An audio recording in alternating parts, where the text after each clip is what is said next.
आज मैं लेक्चर 6 लेके आ रहा हूँ आपके सामने। तो सबसे पहले मैंने जो डिस्कस किया था वो लेक्चर 5 डिस्कस किया था। तो लेक्चर 5 में क्या क्या एक बार डिस्कस किया था उसका थोड़ा सा चर्चा कर लेंगे, फिर हम लेक्चर 6 लेके आएंगे, है ना।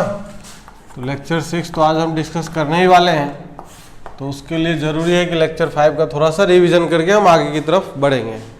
तो जो लेक्चर 5 में मेनली हमने देखा था, क्या क्या देखा था लेक्चर 5 में? ग्राफ प्लॉट करना, है ना। ये जो इक्वेशन है क्वाड्रेटिक इक्वेशन ax² प्लस और bx प्लस c, इस क्वाड्रेटिक का ग्राफ बताया था। तीन चीज़ें याद रखना है इसमें, a के बारे में ध्यान देना है, c के बारे में ध्यान देना है, और फिर हमें जो वर्टेक्स है, वर्टेक्स का कोऑर्डिनेट क्या बताया था? Minus of b/2a comma minus of d/4a, ये बताया था, याद रखने के लिए बताया था ये।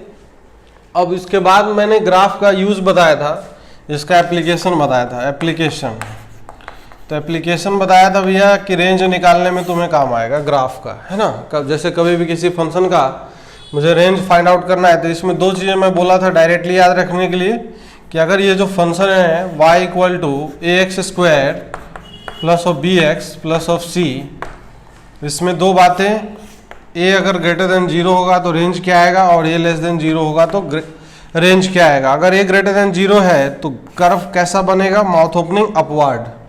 तो माउथ ओपनिंग अपवर्ड कुछ इस तरह का कर्व बनेगा। तो इस केस में जो रेंज आएगा यहाँ से स्टार्ट होगा और कहाँ तक जाएगा? ये इन्फिनिटी तक जाएगा। तो y बिलोंग्स टू आएगा माइनस ऑफ d/4a से लेके प्लस इन्फिनिटी तक जाएगा, है ना। अगर ये लेस देन 0 है तो कर्व कैसा बनेगा? माउथ ओपनिंग डाउनवर्ड, नीचे की तरफ बनेगा। तो यहाँ पे कुछ इस तरीके कर्व आएगा। तो इस केस में अगर देखें तो ये इसका मैक्सिमम वैल्यू है, और नीचे से स्टार्ट होगा कहाँ तक जाएगा? यहाँ तक जाएगा। तो इस केस में जो रेंज आता है that is y belongs to minus of infinity से लेके माइनस ऑफ d/4a, यही आता है। तो ये दो बातें हमने बताया, सो डायरेक्टली याद रखना है। इसके अलावा मैंने जो चर्चा किया था एक और चीज़, ये तो तब है जब x का वैल्यू क्या है? ऑल रियल नंबर है। अगर इसके डोमेन पे रेस्ट्रिक्शन लगा दे, रेस्ट्रिक्टेड डोमेन, अगर रेस्ट्रिक्टेड डोमेन का अगर चर्चा करें, रेस्ट्रिक्टेड डोमेन, तो उसके लिए बताया था हमने। तो रेस्ट्रिक्टेड डोमेन जैसे सपोज दैट, एग्जाम्पल के थ्रू मैं बता देता हूँ, जैसे y = अगर 2 sin² theta minus of 3 sin theta plus of 1, यही फंक्शन है, इसका हमें रेंज फाइंड आउट करना है। तो क्या करेंगे हम? साइन थीटा = t रख लेंगे। जैसे साइन थीटा का वैल्यू t रखेंगे, t पे रेस्ट्रिक्शन आएगा दैट इज -1 से +1 आएगा। तो यहाँ पे अपने पास जो फंक्शन है y = 2t² minus of 3t plus of 1 बन जाएगा। अब यहाँ पे डोमेन जो है t में क्वाड्रेटिक है, और लेकिन डोमेन t में क्या t पे रेस्ट्रिक्शन लगा हुआ है। अब t पे जो रेस्ट्रिक्शन इन्वॉल्व है, अब उसके अकॉर्डिंग इसका रेंज निकल के आएगा। तो उसके लिए बताया था हमने, इसका जो माइनस b/2a है, t = minus of b/2a value निकाल लेंगे। अगर इस वैल्यू का कैलकुलेशन करें तो माइनस ऑफ 3/2 × 2 दैट इज कितना आ गया? 3/4 आ गया। क्या 3/4 इस रेंज में लाई कर रहा है? क्या बिल्कुल लाई कर रहा है। तो हमने बताया था 3 पॉइंट पे वैल्यू फाइंड आउट करना है। फर्स्ट किस पे निकालेंगे? f(-1) पे, मतलब एंड पॉइंट पे निकालेंगे -1, 1 और 3/4। तो f(-1) का अगर कैलकुलेशन किया जाए तो यहाँ से आएगा 2 × -1 का square minus of 3 × -1 plus of 1। तो यहाँ से आ जाएगा 2 + 3 प्लस ऑफ 1, 5 + 1 दैट इज 6 आएगा। सेकेंड कैलकुलेशन अगर करें दैट इज f(1) का जो वैल्यू आएगा that is 2 minus of 3 plus of 1, value कितना आ रहा है? 3 - 3 0 आ रहा है। थर्ड कैलकुलेशन जो होगा दैट इज f(3/4) आएगा। तो f(3/4) पे जो वैल्यू आएगा माइनस d/4a के इक्वल आएगा। तो माइनस ऑफ b² - 4ac, तो b² मतलब यहाँ से कितना आएगा? 9 minus of 4ac that is 8 आएगा, यही आएगा। और /4a, तो यहाँ पे भी नीचे कितना आएगा? 8 आएगा, और इसका जो वैल्यू है दैट इज माइनस ऑफ 1/8 आ गया। तो इस केस में अगर देखें ये जो तीन वैल्यू निकल के आया -1/8, फिर अगला वैल्यू जो है 0, फिर नेक्स्ट वैल्यू है 6, सबसे छोटा वैल्यू क्या है? -1/8। इसमें ग्रेटेस्ट क्या है? 6 है। तो जो रेंज आएगा that is y belongs to कहाँ से कहाँ आएगा? मिनिमम से मैक्सिमम -1/8 से लेके 6 तक आएगा, है ना। तो ये अपने पास रेंज आ जाएगा। तो ये चीज़ मैंने कल डिस्कस किया था। एक एग्जाम्पल के थ्रू आज भी मैंने डिस्कस कर लिया है। जिन लोगों ने पहले का जितना भी लेक्चर है, लेक्चर 1, लेक्चर 2, लेक्चर 3 और लेक्चर 4 और लेक्चर 5, 5 लेक्चर मैं ले चुका हूँ, उसको जाके पहले देख लें, तभी आपको लेक्चर 6 समझने में आसानी रहेगा। तो बाकी तो क्या है कि कोई दिक्कत तो नहीं आएगी ऐसे आगे भी समझने में, लेकिन अच्छा रहेगा आपके लिए, तो ये बेहतर रहेगा आगे के लिए अगर हम बात करें तो चलिए आज का लेक्चर जो 6 है उसमें क्या हम पढ़ने वाले हैं उस पर थोड़ा चर्चा करते हैं, जो बिल्कुल नया टॉपिक होगा, तो इस चीज़ को हम समझने का प्रयास करते हैं। अब यहाँ पे ये जो दिया हुआ है क्वाड्रेटिक, एक्चुअली क्वाड्रेटिक एप्लीकेशन है ये, और जो अभी मैं चर्चा करने जा रहा हूँ ये फंक्शन में भी काम आएगा। जब हम फंक्शन पढ़ेंगे तो वहाँ पे क्या है, रेंज निकालने में फंक्शन के काम आएगा। तो एक्चुअली हर मैथ्स में क्या है ना, हर टॉपिक इंटीग्रेटेड है, सब एक दूसरे से लिंक्ड है। ऐसा नहीं कि क्वाड्रेटिक है तो सिर्फ क्वाड्रेटिक ही चलेगा। क्वाड्रेटिक का एप्लीकेशन कई जगह दिखेगा, फंक्शन में दिखेगा, कोऑर्डिनेट ज्योमेट्री में दिखेगा। अभी हम धीरे धीरे करके हर बातों के ऊपर चर्चा करते चलेंगे, धीरे धीरे स्टेप बाय स्टेप करेंगे, जिससे कि समझने में दिक्कत ना आए। तो सबसे पहले यहाँ पे मैं लिखता हूँ, जैसे हेडिंग लिख देता हूँ, finding range of rational function. अब यहाँ पे रैशनल एक फंक्शन आ गया ना नाम, तो पहले तो यही जान लो भाई रैशनल फंक्शन क्या होता है, what is called the rational function. तो रैशनल फंक्शन जो होता है एक्चुअली में ऊपर भी पॉलिनोमियल आएगा और नीचे भी, इसको ऐसे लिख देता हूँ ज़्यादा शॉर्टकट में, px बाई qx के फॉर्म में होगा, where q of x is not equal to 0 and px comma qx both are polynomial होने चाहिए। पोलिनोमियल का डेफिनेशन लेक्चर 1 में बताया था हमने, भैया लेक्चर 1 जाके जरूर देखना, अगर नहीं देखे हो तो डायरेक्टली लेक्चर 6 देखने से उतना फ़ायदा नहीं होगा।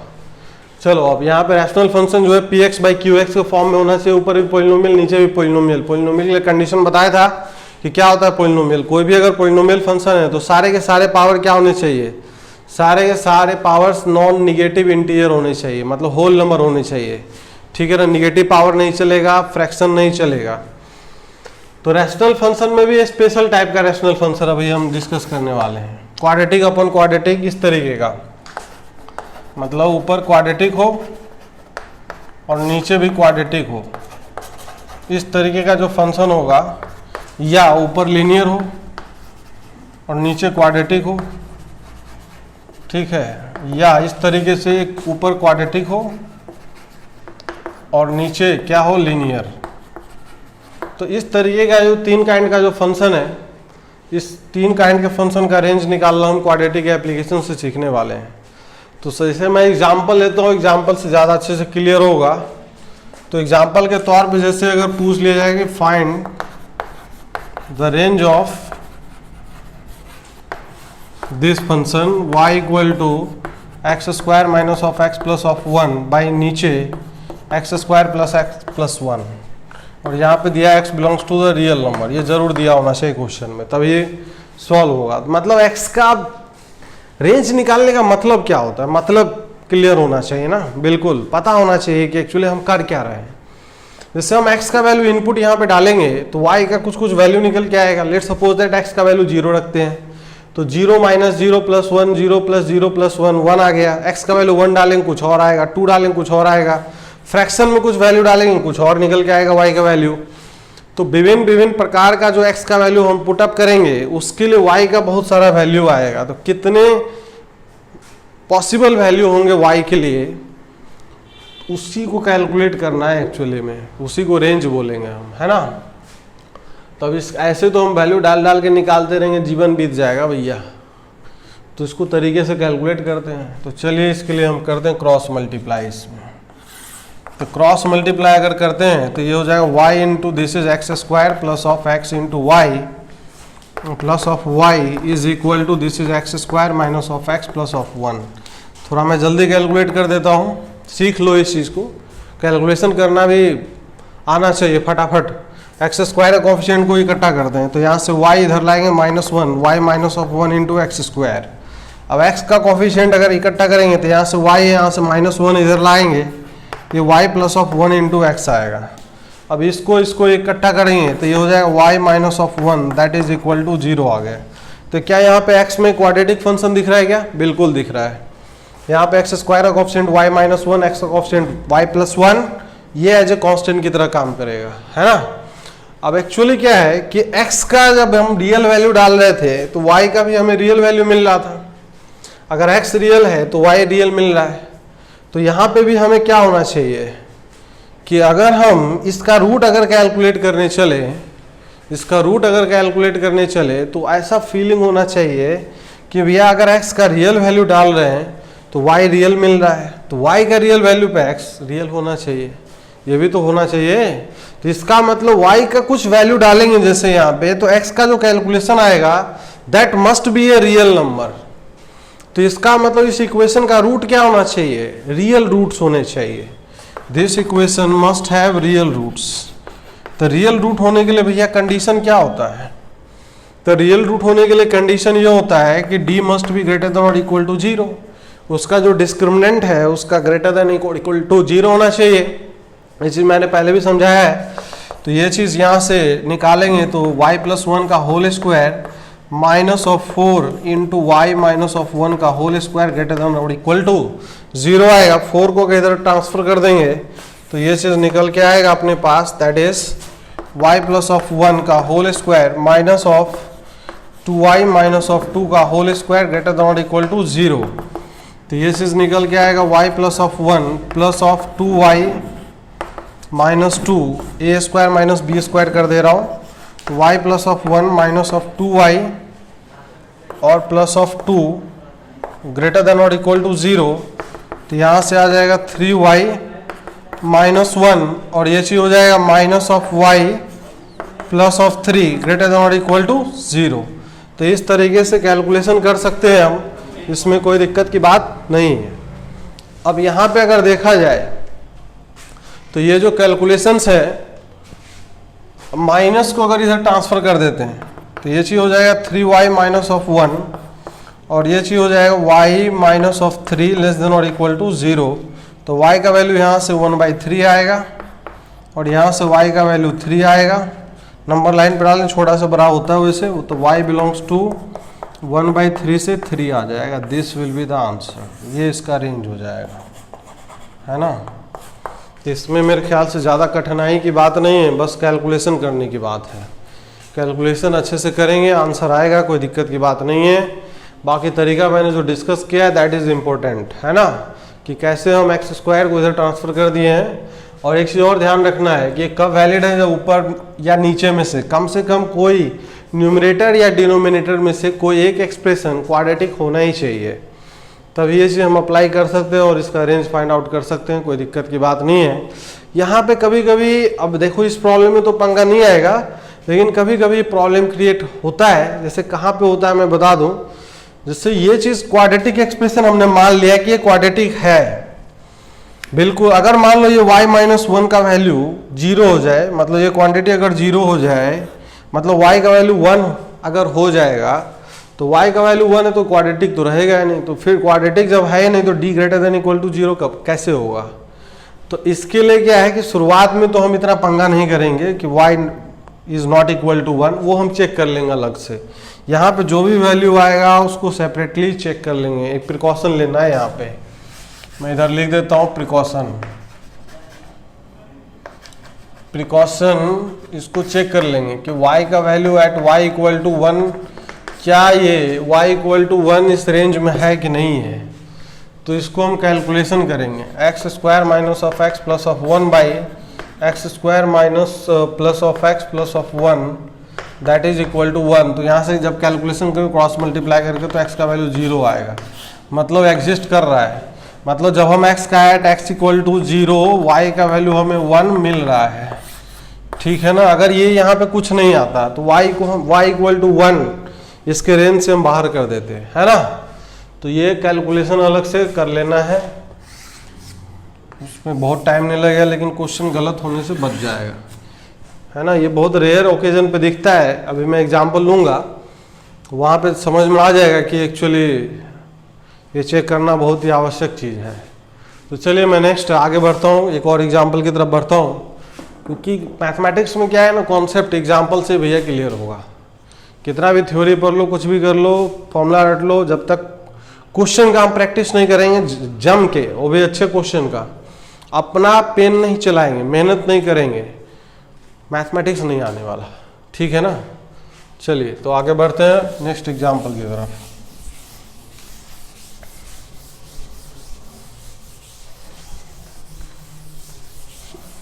तो क्वेश्चन नंबर 2 अब मैं एग्जाम्पल लेने जा रहा हूँ, इसी टाइप का है, मतलब इसी बेस पे होगा सॉल्व ये भी। क्वेश्चन नंबर 2, क्वेश्चन नंबर 2 में अगर बात करें तो एक एग्जाम्पल, छोटा सा एग्जाम्पल लूँगा।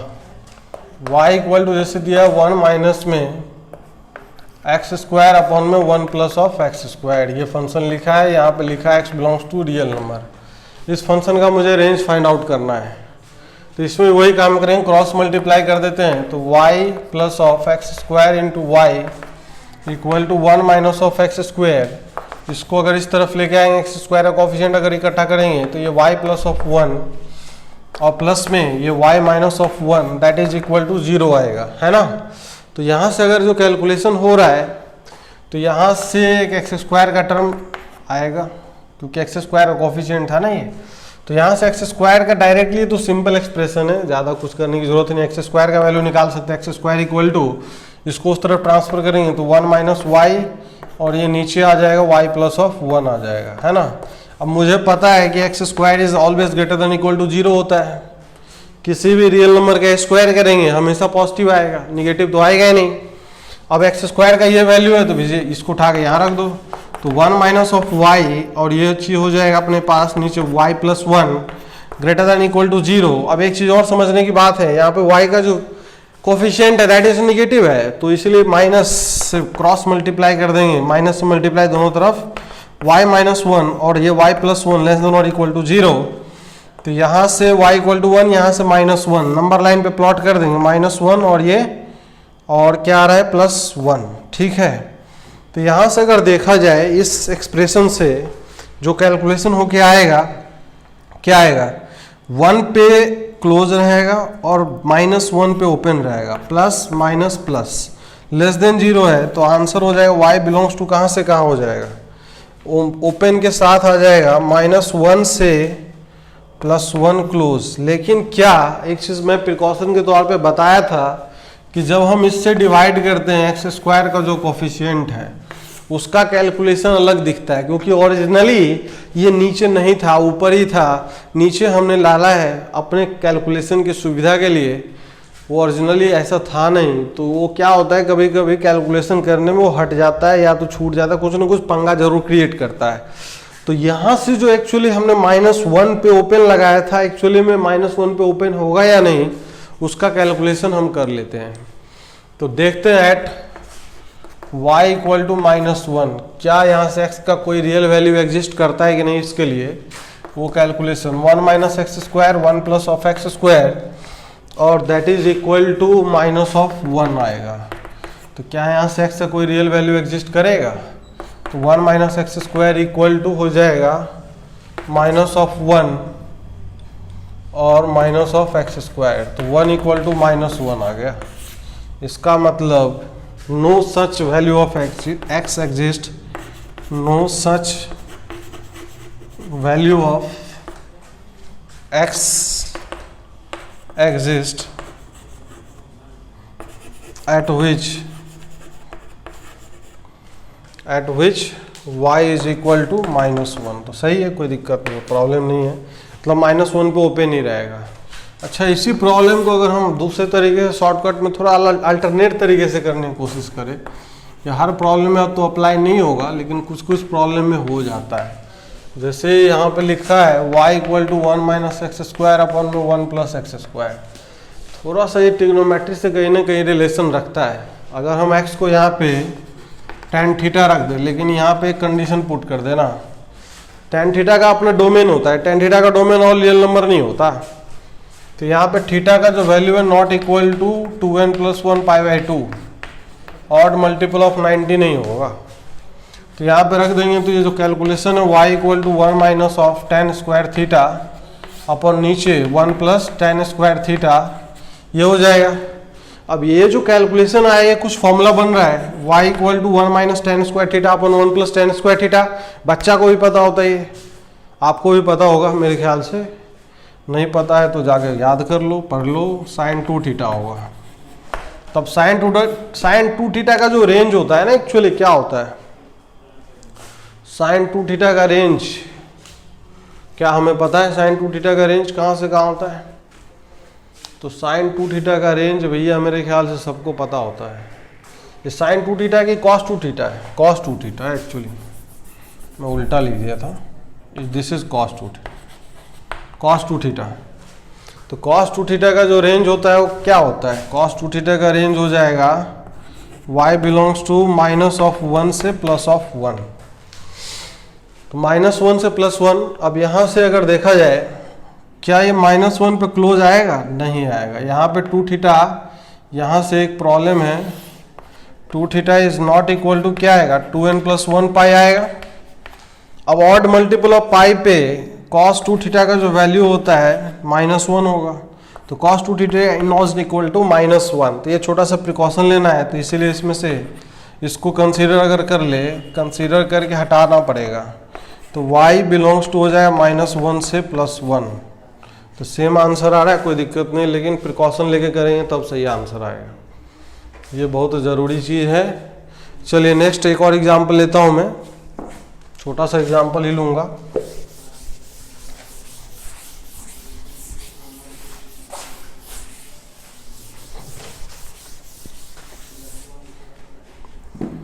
हाँ चलिए, तो थर्ड एग्जाम्पल, जैसे y equal to 2x by 1 plus x square है, ये फंक्शन है। अब यहाँ से ऊपर लीनियर है, नीचे क्वाड्रेटिक है, क्रॉस मल्टीप्लाई करेंगे तो ये हो जाए y plus of x square into y that is equal to 2x। तो यहाँ से एक्स स्क्वायर का कोफिशिएंट है y और minus of 2 into x plus of y equal to 0 है, कोई दिक्कत नहीं है। x में क्वाड्रेटिक बन गया है, ये एक्स स्क्वायर कोफिशिएंट है, एक्स का कोफिशिएंट माइनस 2 है, वो ये कांस्टेंट की तरह है। तो इसमें भी x का अगर रियल वैल्यू होना है तो रियल रूट्स होने चाहिए, तो d must be greater than equal to 0। तो b square minus of 4y square greater than equal to 0, तो ये आ जाएगा y square minus of 1 less than not equal to 0। तो ये चीज हो जाएगा y plus of 1 into y minus of 1 less than not equal to 0, इस तरीके से आ जाएगा।